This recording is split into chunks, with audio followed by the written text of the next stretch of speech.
Welcome back into the Sports Source. This segment brought to you by Southeast Termite and Pest Control. These are the exterminators I use in my house. They're always on time. They're always a fair price. Always a job well done.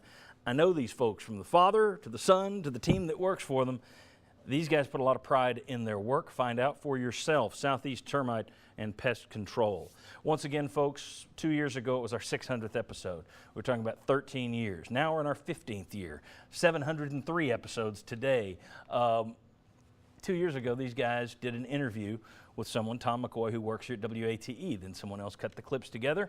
Here's the second clip they did. Do you think it would still be here, year 13? No, you probably don't think it's going to last that long. How many television shows anywhere have lasted 13 years? But I think it says something about the viewership that it just keeps growing and it keeps growing despite the fact that we have been around for 13 years. Why has this show lasted is John is a really talented TV person who understands the medium and understands how to put on a show, and there's a lot going on in that brain of his that makes this work, and I think that's what sets it apart from some other shows. Look, if you've got a good formula, which John does, I think that enhances it. And there are a lot of times that John will come up with something I hadn't thought about, and then I'll take that over to the radio show and expand on it or have people talk about it as well. So I just think that's a winning formula, and then you have, I think, a panel that has good chemistry about itself. But I think we all get along, and when you're talking about Jimmy Himes and Mike Strange and Bob Hodge, as some of the key guys, they've got a lot of knowledge, and they bring information and opinions that are really thought-provoking. People like the fact that the show it looks like we're having fun while we're doing it. They like that. When the Sports Source comes on, you got people that really care about athletics, giving you great opinions and have experience with the sports they speak about. And it just tells you that people here, they're sports fans. And two, I think they're sports fans who are educated sports fans, and they like the fact that you've got good people on the show. I think that just shows how good he is at what he does, because a lot of people said there's no way that's going to work. A year-round sports talk show where you actually have to, and he actually produces it and hosts it, and that's even tougher. To be able to accomplish that. I knew we'd done a lot of shows, but I didn't know 600 is just a great accomplishment for everyone involved. The only thing I consider a challenge is making sure we're all ready and set to go in between segments. Because I tell you, if we ever put a CD together about the outtakes or the off between segment stuff, that stuff might be Grammy Award winning, baby. I wish you could hear some of the outtakes of our conversations between while the commercials are going on. Mm-hmm. Sometimes they're even better than the show. Doing it live, I think the biggest challenge was when we went from the small studio in Seymour to WATE. Okay, now we're on a major station, we're affiliated with a major network, and we're in here where professionals come in every day and do this sort of thing. But to me, it's more of a challenge doing it live because it's live TV.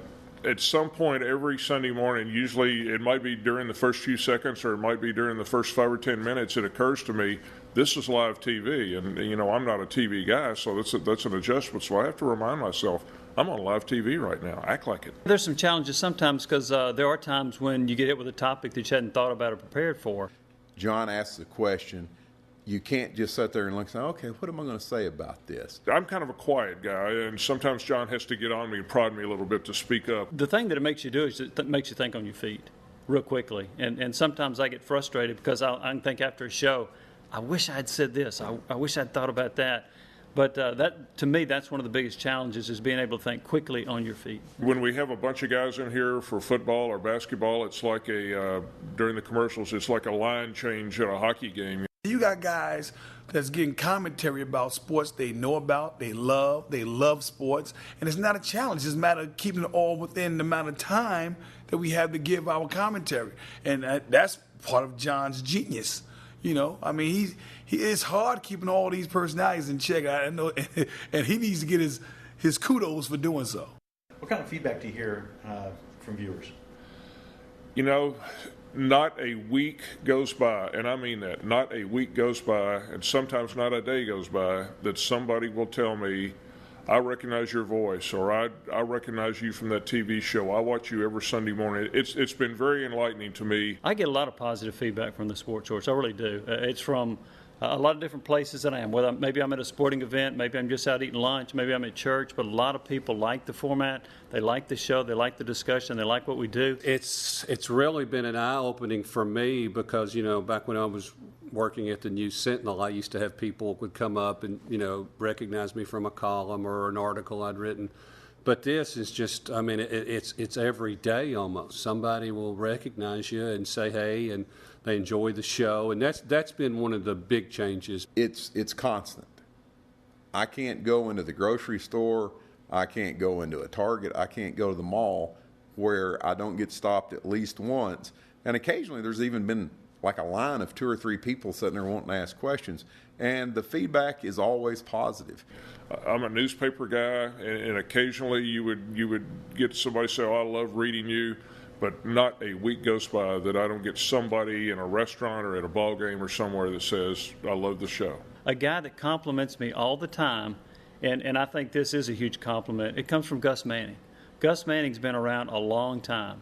And I think for him to enjoy the show, for him to comment on the show, I think that's really neat because he gets it and he likes watching it. Do you have anything else you want to say to the loyal viewers? No, just thank you. I mean, it's been a great ride, and kind of like Bob Black said after his 50 years at Fulton High School, you know, I look forward to the next 13 years. Thanks to them for watching. Thanks for them for having an interest in the show. You know, one thing is I think we're all pretty good friends, and that's one of the things that I value a lot. I think if you have good topics, which we always have good topics, I think you have good conversation and debate, sometimes a pretty healthy debate, and I think if you have good information, that's a winning formula for a show.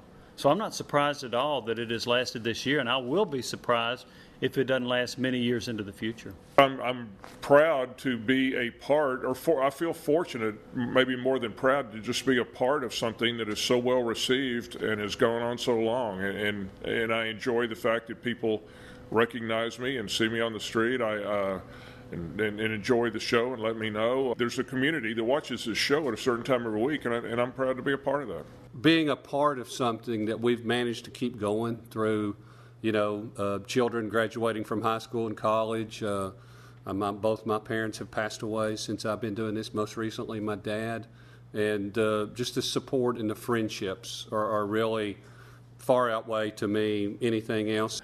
But what I did not see is the growth of where it is right now. I mean, you know, it was a fun show. John was putting his work behind it. He spoke about where he wanted to go and everything. And where it is right now is amazing to me to consider where it came from. I mean, we've gone from some handmade backdrops and things to a studio that just looks absolutely fantastic. And it's the way John has put the show together over the years. You've got a sameness to what we did 13 years ago, but it's a sameness that has evolved. And I'd say it's like taking a knife and the edge has gotten sharp on it. And I think that's what's kept viewers interested all these years. Good guys, thanks for their look back. When we come back, we got more to talk about in terms of the show, but also we're going to talk to Mike Griffith and let a VFL and an ex-coach talk about the column he wrote this week, the article he wrote this week that so many people got fired up about. We'll discuss. Coming back on the Sports Source.